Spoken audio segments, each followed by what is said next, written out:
So I definitely felt with this chapter of Akame got killed, it's starting to little by little, hopefully, and I really hope the mangaka learned his lesson, or not learned his lesson because it's not like he took any damage or whatever, but I really hope he's not actually going that route of everything that we saw in the anime for the most part in its own version is going to happen in the manga, because in this one it's like mine isn't completely gone like I thought. Like I figured much, oh maybe she could at some given point, but the way they're pushing it, I wouldn't be surprised if at some given point mine wakes up. Maybe Tatsumi at some point does die and she wakes up after, which would be tragic as shit, but somewhere along the lines I think that it's at the very least leaving the possibility and potential for her to come back. Now if she came back and died again, that would be stupid at this particular point, so hopefully if she does come back, it's either to save Tatsumi's life or it's some crazy shit that he died at and she came afterward, because especially after the marriage, you know, proposition, which kind of felt, to be honest with you, looking at it, like you had like one date and you're offering to marry her. Like, yo, how long were they together that he's already offering to marry her? I mean, I know you feel bad and all, dog, but come on, bro. Like,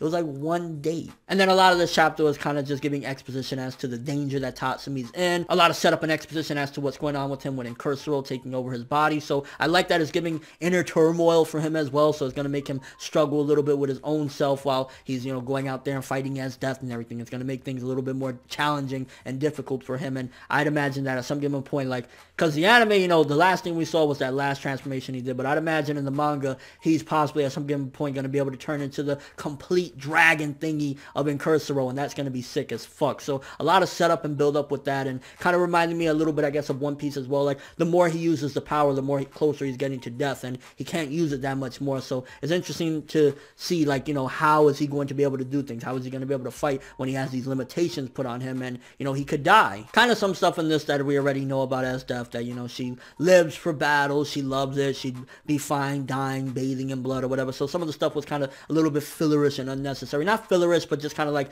extra that we don't really need. We know everything about S-Step at this particular point, but I guess we were getting it from different people's perspective in a way. And one thing I'll definitely say that the manga shitted on the anime with is the way they handled Nagenda's outlook on what happened to Labak and her feelings and her reaction to it, because in the anime it was like, motherfucker done died, damn bro, damn.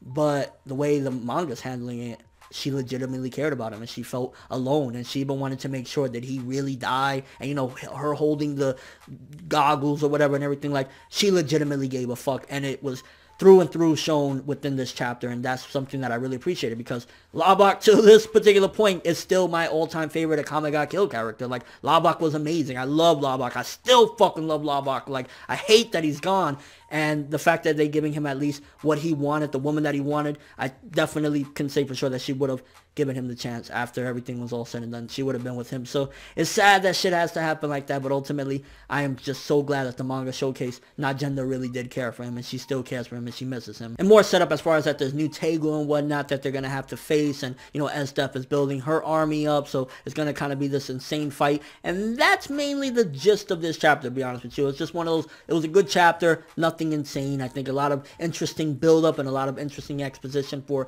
the future, but yeah, as far as, like, you know, we didn't really get major progression into the next fight or anything like that, which Akame got killed, usually it only takes about a couple chapters to get into the next big battle or anything like that, so it's nothing to really get, like, worked up about. It's like, yeah, we will get the next fight very soon, but this one was just making things a little bit more interesting, so when we do go in there, we know this person's struggling with that, this person has these new weapons, this person is feeling like this, so it was giving a lot of that. And unlike the anime, I really hope that Wave can accomplish his goals, and it actually does get addressed that he wants to change things in a proper way. Honestly, in the end, it would be nice if Wave had some sort of political power, so that way he can help guide the world or this country into a proper place. I think that Wave deserves that because of everything that's been built up at this particular point, of how he has this sense of righteousness or sense of justice that he definitely feels he needs to uphold, even if he's with the Jaegers when they're doing crazy shit. And then at the end, having Dorothy, I think her name is Dorothy, the Wild Hunt member, and what the fuck she did to her friend, turning her into that beast. It was like,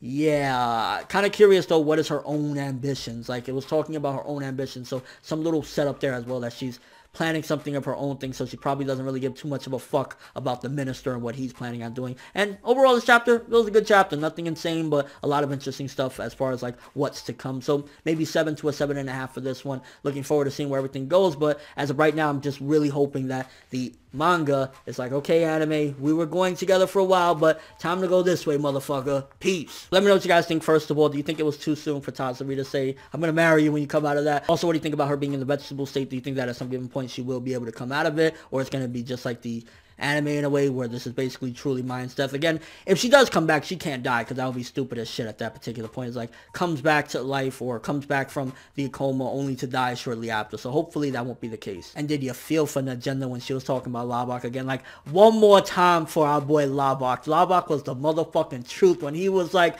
what I've always wanted to say to most of these main shonen protagonists that have bitches throwing themselves at him left and right. What are you, gay? Go tap that ass, dog. Just your overall thoughts of the chapter. What do you think Tatsumi's going to turn into when it's all said and done? I honestly think that he's going to be able to morph into that big ass incursable true form, and I'm looking forward to it. But that's all I have for this review. Thanks for watching. Hope you enjoyed. If you liked anything I had to say or enjoyed the video, drop me a like. I'd greatly appreciate it. And if you haven't subscribed, if you could do so as well, that'd be amazing. I'm ForneverWorld, and as always, people, have an awesome day.